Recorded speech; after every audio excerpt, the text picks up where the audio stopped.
So I want to talk about the impact of addiction. How does addiction compound the challenges of mental illness in young people?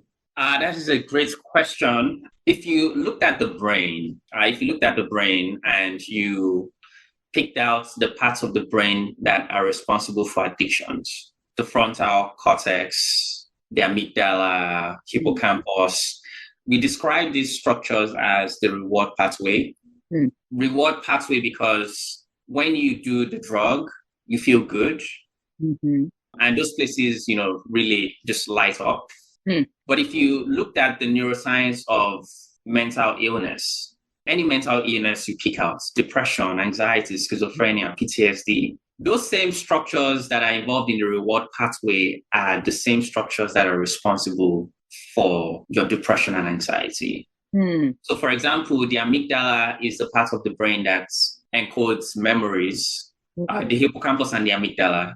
When you have anxiety, there is a dysfunction in those two parts of the brain. And that predisposes you to having an addiction. Now, if you have an addiction and you're activating that reward pathway, there is a dysfunction of those two places, and it predisposes you to having anxiety. So what you have is this loop. If you have one, you might have the other. Very likely you have the other. If you have the other, very likely you have one. Now, if you look at people as they age, many mental illnesses, depression, schizophrenia, usually happen around that teenage age, anxiety age, 13, 14, 15, 16. Schizophrenia around the same age. That's the time where the brain is pruning its neurons and is at risk for schizophrenia. So that's the peak age for mental illness to start. That's the age where, childhood trauma, all these things, exposure to new social experiences like being in high school or dating, that could bring on anxiety. So that's a critical age for mental illness.